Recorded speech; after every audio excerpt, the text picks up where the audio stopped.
Hi, I am Sayyid Rashid, physics teacher and lecturer in this organization. You are watching YouTube channel Ahle High School and Junior College. Today we will going to learn like class 8th physics chemistry chapter number 6. Today we will going to start a new chapter and the name of the chapter, as you can see on the board, is reflection of light by plane surfaces. So this chapter name I will going to explain. After that we will going to start our chapter.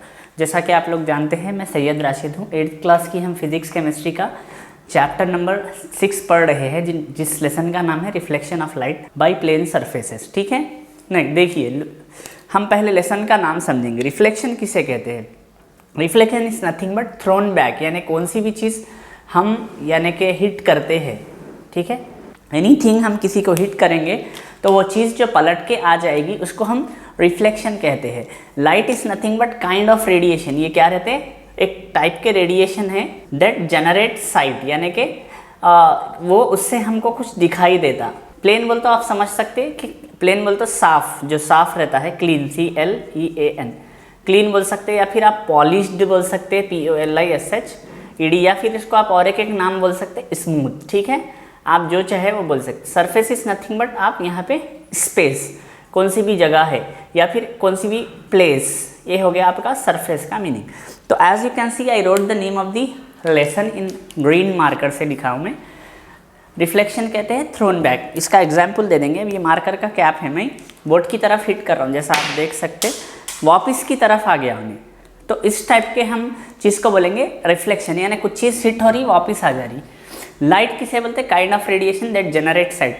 अगर मैं light बिल्कुल ही close कर दूं ये room की, ना ही आप मेरे को कैमरे में कैप्चर नहीं कर सकते, सिर्फ खाली ब्लैक दिखेगा आपको।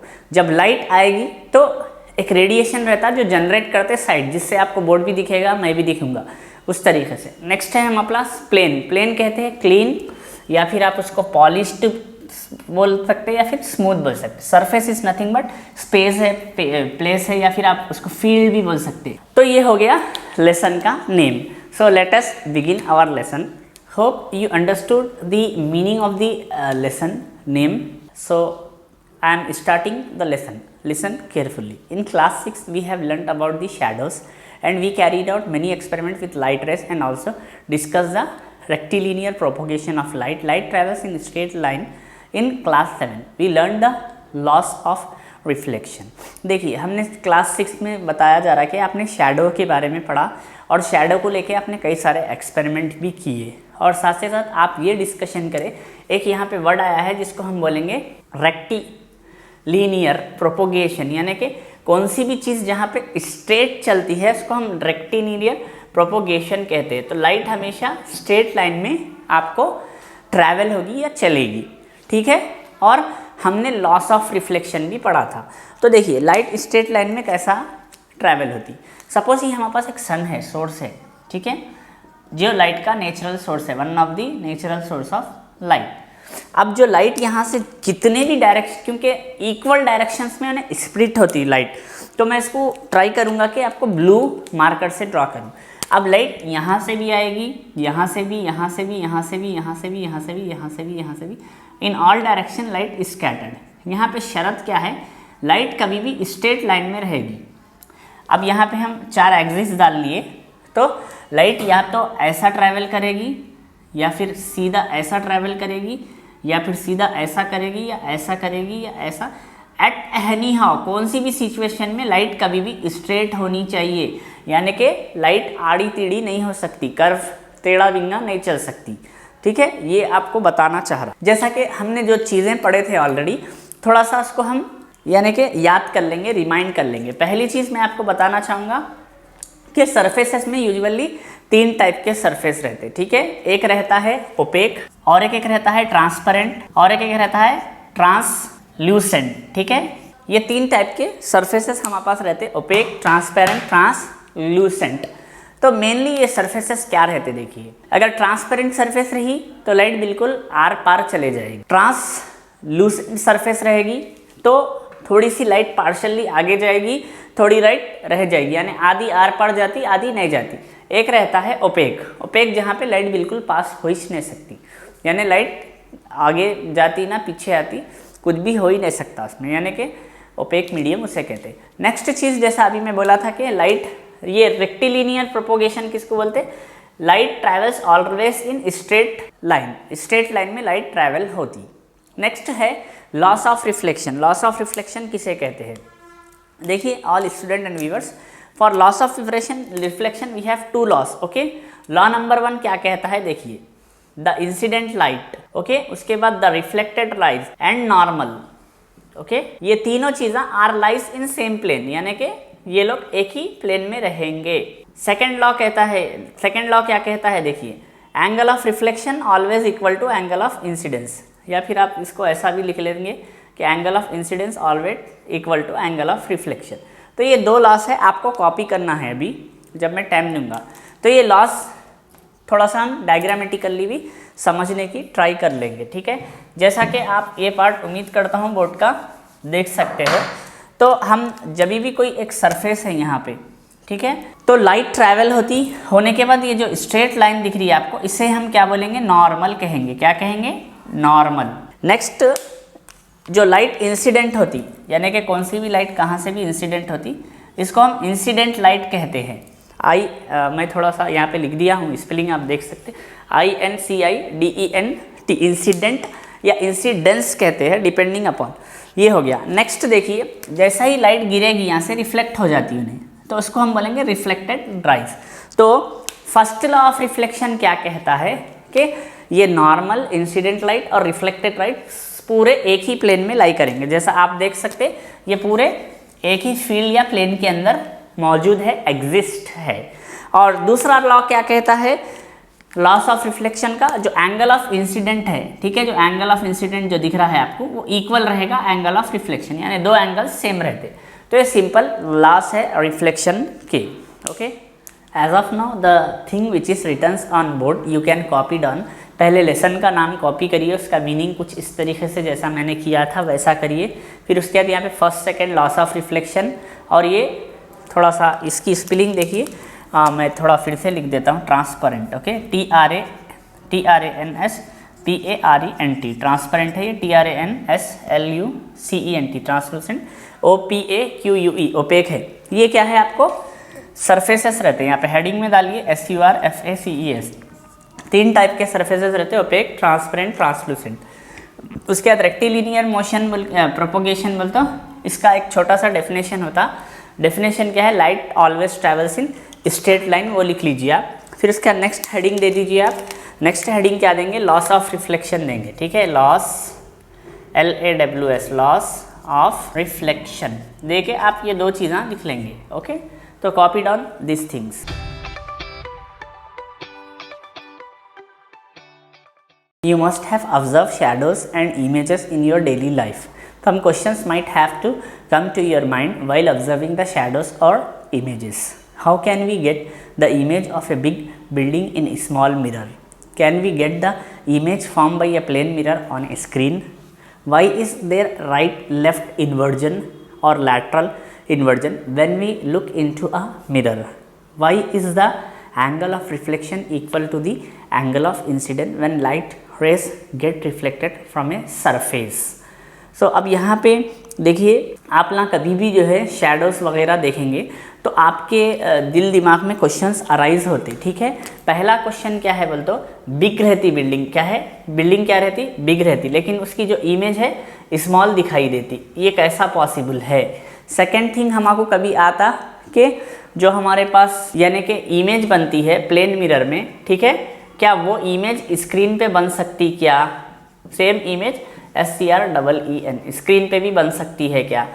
थर्ड क्वेश्चन आपको अराइज हो सकता, जब भी आप लोग मिरर में देखेंगे राइट लेफ्ट दिखता, लेफ्ट राइट दिखता कहीं को, इस सिचुएशन को हम बोलेंगे लैटरल इन्वर्जन कहते हैं, ठीक है। क्या है ये? लैटरल इन्वर्जन, यानी कि उल्टा सीधा दिखता, सीधा उल्टा दिखता, ऊपर का नीचे दिखता, नीचे का ऊपर। दैट मीन्स अपवर्ड डाउनवर्ड दिखेगा आपको, डाउनवर्ड आपको अपवर्ड दिखेगा। नेक्स्ट चीज़ जो हमारा सेकेंड लॉ ऑफ रिफ्लेक्शन है, एंगल ऑफ इंसिडेंस, वो हमेशा एंगल ऑफ रिफ्लेक्शन होता। तो ये क्वेश्चंस अराइज हुए कि ये ऐसा क्यों होता, वाई इज दिस हैपन, यानी कि बड़ी बिल्डिंग है, स्मॉल मिरर में दिख रही है। यहाँ पे मैं थोड़ा कंप्लीट लिख देता हूँ, बिल्डिंग बड़ी है लेकिन स्मॉल है मिरर, BUILDING, ओके। बिल्डिंग बड़ी है, स्मॉल मिरर में दिख रही। प्लेन मिरर की चीज़ स्क्रीन पे आती या नहीं आती। फिर हमको शीशे में दायां बायां बायां, यहाँ पे इसको लेफ्ट राइट इन्वर्जन भी बोलते, देखिए RIGHT, राइट लेफ्ट इन्वर्जन भी कहते हैं इसको, लैटरल इन्वर्जन के साथ, जैसा ऑलरेडी अभी मैं आपको हिंदी में क्लियर एक्सप्लेन करा। ये सेकेंड लॉ ऑफ रिफ्लेक्शन है, जहाँ पे एंगल ऑफ इंसिडेंस इक्वल रहेगा angle of reflection. The question which is arise, the 4 questions which is arise, I wrote this thing on board. In this lesson we are going to learn about the reflection of light on plane surfaces, okay, in detail, so that we can answer the above question. Let us start with some activities based on your previous knowledge. हम ये lesson में ये पूरे आंसरों का, क्वेश्चनों का answer पढ़ेंगे।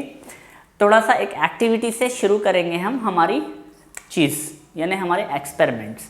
तो यहाँ पे मैं एक्टिविटी नंबर 1, जैसा कि आप देख सकते हैं, ये चारों क्वेश्चंस आपके बोर्ड पे मैंने लिखाया था, आप चाहे तो लिख लीजिए। Big building, small mirror, plane mirror, screen, lateral inversion, I = R।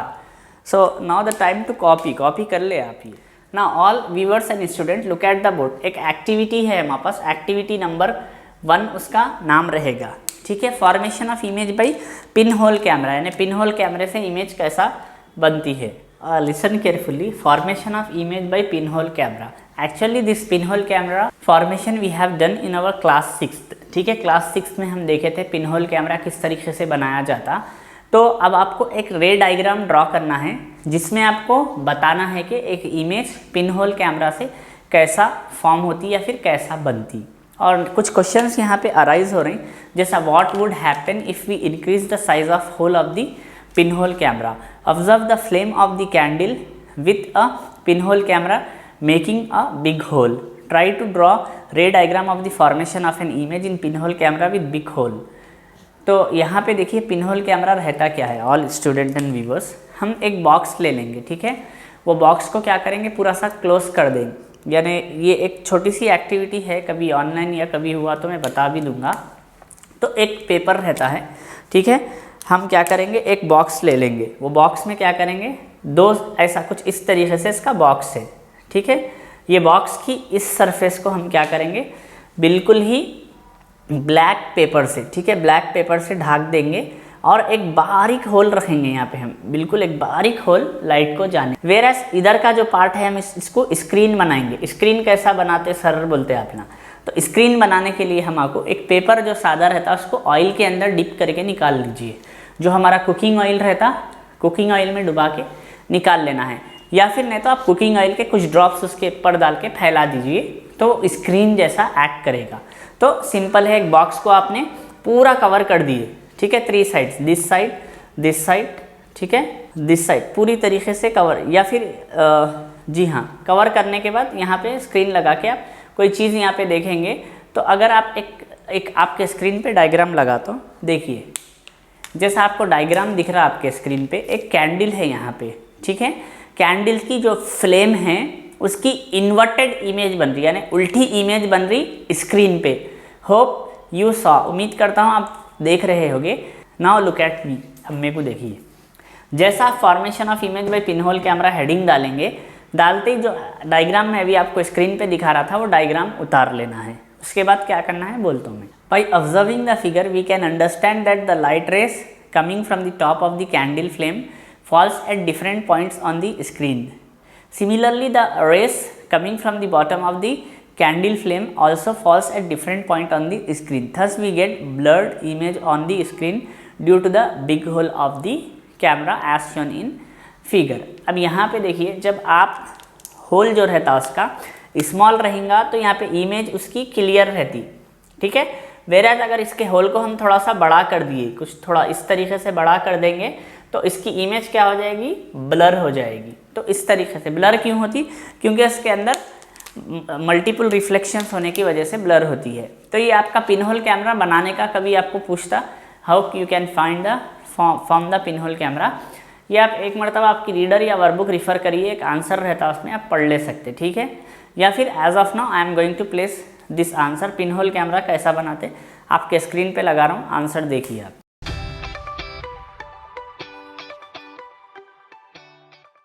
देखिए अब और क्वेश्चंस अराइज होते, जो ये पिन होल कैमरा है अगर उसके जो होल है उसको और बिग कर दिया जाए यानी कि और बहुत बड़ा कर दिया जाए तो क्या होता। पहला क्वेश्चन जो अराइज होता हमारे पास कि does the explanation match your observation, यानी आप जो ऑब्जर्वेशन करे थे वो एक्सप्लेनेशन मैच करता, अगर इसको और बड़ा कर दिया जाए ये होल को तो क्या हो सकता।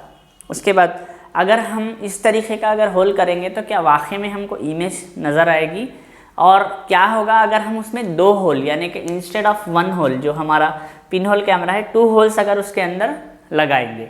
सो let us learn this type of questions in next topic. Next topic में हम ये पूरे क्वेश्चन सॉल्व कर लेंगे। Okay, now activity number 2 we will going to do understand reflection of light more clearly. Look at the board all student and viewers. सब जने देखिए, जैसा कि यहाँ पे एक ट्री है, ठीक है, सेम केस ऑपोजिट डायरेक्शन में भी एक ट्री है। ओके, ये ए पॉइंट लगा लीजिए आप, इसको बी पॉइंट लगा लीजिए। अगर एक क्रो है, ठीक है, एक स्मार्ट क्रो है, वो चाह रहा है कि उसको जाना है ए से लेके बी पे, यानी कि यहाँ पे कुछ ग्रेन्स रखे हुए हैं उसके पास, एक ग्रेन यहाँ से उन्हें पिक कर लेगा, पिक कर लेने के बाद उन्हें जाना चाहता ए से लेके बी की तरफ, तो उन्हें कैसा जा सकता। तो उसको जाने के लिए उन्हें कई सारे पॉइंट्स सेलेक्ट कर सकता। अब मैं यहाँ पे कुछ पॉइंट्स यहाँ पे ले लेता हूँ, यहाँ पे एक सी ले लेता हूँ, डी ले लेता हूँ, ई एंड एफ पॉइंट ले लेता हूँ। साथ ही साथ ये जो 2 डिस्टेंस है ए और बी का बीच का डिस्टेंस हम एम एंड एन रख लेंगे। तो अब अगर एक क्रो को जाना है ए से लेके बी तक ग्रेन उठाते हुआ, सपोज सी पे एक ग्रेन है, डी पे एक है, ई पे है, ये चारों जगहों पे एक एक कुछ खाने का फूड आइटम है उसका, चारों में से एक दाना उसको उठा लेके चल जाना है बी पे, ठीक है। तो उन्हें कौन सा पार्ट सेलेक्ट करता, तो यहाँ पे उसको मोस्ट पॉसिबल कितने पाथ बन सकते, 4 रास्ते बनते हैं उसकी, यानी कि ए से लेके उन्हें सी पे जाए, ठीक है। यानी कि अब यहाँ पे एक पॉइंट बना लेंगे जहाँ पे क्रो बैठा हुआ है, ये एक पॉइंट बनाएंगे जहाँ पे क्रो को रीच होना है या फिर पहुँचना है। तो इसको पॉसिबल पाथ बनेगा ए से लेके सी तक जाना, फिर वहाँ से उन्हें ग्रेन उठा लेके सीधा ये जो बी पॉइंट है उस पर चल जाना। नेक्स्ट पॉसिबल पाथ बनेगा उसको ए से डी पे जाके ग्रेन पिक कर लेगा, फिर उन्हें बी की तरफ चल जाएगा। नेक्स्ट पॉसिबल पाथ हो सकता है उसको ए से लेके ई की तरफ जाएगा, फिर वहाँ से ग्रेन पिक करके बी पे चल जाएगा। नेक्स्ट पॉसिबल पाथ रहेगा ए से लेके एफ पे आएगा, एफ पे उन्हें ग्रेन पिक कर लेगा अपना जो भी है, पिक कर लेके फिर सीधा बी पॉइंट पे चल जाएगा। तो इतने इसको पॉसिबल पाथ बनते। सपोज अब मैं क्या करता हूँ, अब यहाँ पे रास्ते क्या क्या बन रहे हैं देखिए, हम थोड़ा रास्ते लिख लेंगे, कौन से रास्ते बन रहे हैं। रेड मार्कर से मैं लिखता हूँ, all viewers and student make sure be concentrate on this diagram. बहुत आसान है ये, एक पॉइंट ए है, ट्री है, पॉइंट बी पे भी ट्री है, इन दोनों के बीच का डिस्टेंस हमने एम एंड एन सपोज कर लिया, और उसका जो रास्ता है पाथ हमको 4 ग्रेना रखे हुए है, ठीक है, सी डी ई एफ पे।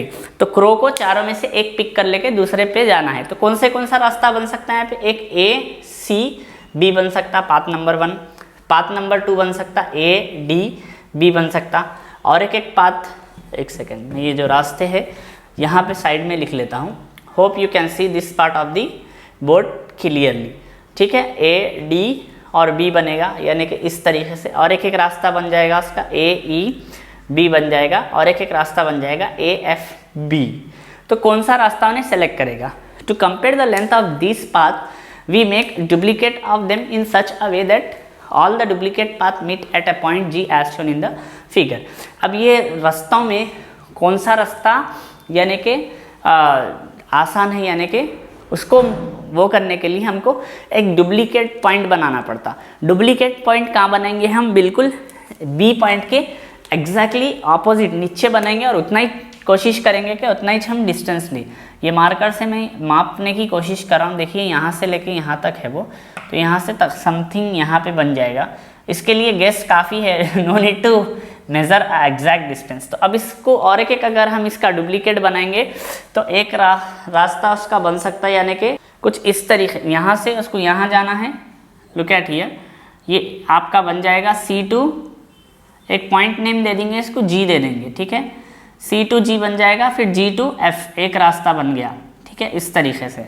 नेक्स्ट हमारा बन जाएगा D, ओके, D2G बन जाएगा, और उसका डुप्लीकेट बन जाएगा कुछ इस तरीके से। अब आप देख सकते हैं 1 2 3 4। अब नेक्स्ट जो उसके पाथ बन रही डुप्लीकेट के, हम उसको देख लेंगे। तो ACG हो गया, I am writing here with I think different colour marker better. Next जो रास्ता हो गया उसका ACG बन रहा है. Am I correct?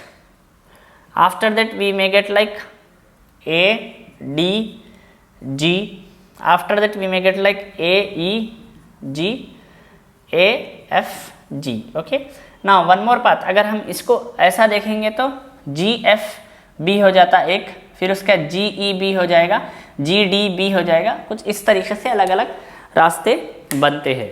नाउ अब आप यहाँ पे देख सकते हैं कि जो लेंथ रहते कौन किसी के बराबर है क्या. देखिए यहाँ पे जो आपका C और G है वो किसी के बराबर हो सकता क्या.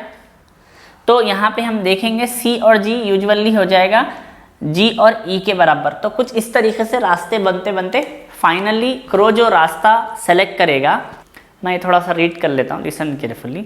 If you observe figure for carefully you will notice that among the path ACG, ADG, AEG and AFG the shortest path is AEG because it is the straight line distance between A and G.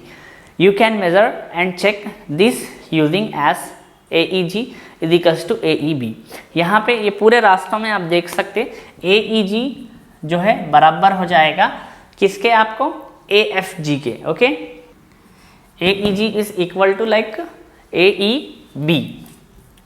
ठीक है, इस तरीके से रास्ता हो जाएगा. और shortest path की अगर बात करेंगे तो हम यहाँ पे AEG एक शॉर्टेस्ट पाथ है और एक दूसरी शॉर्टेस्ट पाथ हमारे पास है AFG. ठीक है, ये दोनों ही शॉर्टेस्ट पाथ है. तो अब यहाँ पे आप क्या बोल सकते हैं, यू कैन मेजर करने के बाद अब आप it would take least time so the smart crow will pick the grain from E. तो यहाँ पे होता क्या है बोलते, जो हमारा क्रो होता है मेनली ये रास्ता चुनेगा. वो कौन सा रास्ता, AEB. ठीक है, इस रास्ते से उन्हें जाएगा. यहाँ पे मैं ग्रीन मार्कर से मार्क कर देता हूँ. तो जो हमारा स्मार्ट क्रो है ये रास्ते से सेलेक्ट होके चल जाएगा AEB, क्योंकि इसको ये रास्ता बहुत शॉर्टेस्ट पड़ेगा एज पर दी डायग्राम. तो इस चीज़ को हम बोलते हैं फर्मेंट प्रिंसिपल. सब में पहले फर्मेंट नाम के साइंटिस्ट ने इसको डिस्कवर किया था. डिस्कवर करके समझाए थे कि फर्मेंट प्रिंसिपल. फर्मेंट प्रिंसिपल क्या है देखिए, वो भी मैं लिख देता हूँ. आप देख सकते हैं फर्मेंट प्रिंसिपल. आपको सब में पहले करना क्या है, एक्टिविटी नंबर 2 लिखना है आपके क्लास वर्क्स में. फर्मेंट प्रिंसिपल डाल के ये डायग्राम उतारिए. ये डायग्राम उतारने के बाद ये जो मैं पॉइंट्स लिखा था ये पॉइंट्स आप लिख लीजिए. लिख लेने के बाद ये डेफिनेशन लिखिए, light select the path where which takes the least time to travel. यानी कि लाइट ऐसा रास्ता सेलेक्ट करेगी जहाँ पे लाइट को बहुत ही छोटा और कम रास्ता होना पड़ेगा आगे बढ़ने के लिए. तो ये है हमारा एक्टिविटी नंबर 1 हो गया. एक्टिविटी नंबर 2 हो गया. Make sure all the student and viewers, खासतौर पे स्टूडेंट से बोलना चाहूँगा 8th क्लास के, आप रिफ्लेक्शन को लेके 4th, 5th, 6th, 7th से पढ़ लेते आते, लेकिन अक्सर होता क्या है ये चीज़ें हम आपको बाज़ जनों को समझने नहीं आते या बाज़ जने भूल जाते. लेकिन रिफ्लेक्शन ऑफ लाइट बहुत अच्छी टॉपिक है, इसको आप थोड़ा कॉन्सेंट्रेशन करना पड़ता. जैसा मैं आज के सेशन में स्टार्टिंग से लेसन का नाम समझाया, फिर लॉस ऑफ रिफ्लेक्शन समझाया कि लॉस ऑफ रिफ्लेक्शन या डायग्रामेटिकली भी डाल के बताया आपको, वो देख लीजिए आप. उसके बाद आज की जो एक्टिविटी है पिन होल कैमरा की, वो थोड़ी सी अलग है, लेकिन पिन होल कैमरा आप कैसा बना सकते हैं, आसान रहता है. उसका आंसर मैं स्क्रीन पे लगा दिया था, वो आंसर लिख लेना, याद कर लेना अच्छे से. ठीक है, मेहनत से याद कर लेना. नेक्स्ट है फर्मेंट प्रिंसिपल. खाली ये इतनी हेडिंग डाल लीजिए आप लोग, ये डायग्राम उतार के इतना लिख लीजिए, फर्मेंट प्रिंसिपल के लिए काफ़ी है. सो हम रिफ्लेक्शन ऑफ लाइट को लेके बहुत सारा आगे भी पढ़ेंगे. ठीक है, आज के सेशन के लिए इतना काफ़ी है. Make sure maintain notes maintain करिए. Okay, have a great time, take care.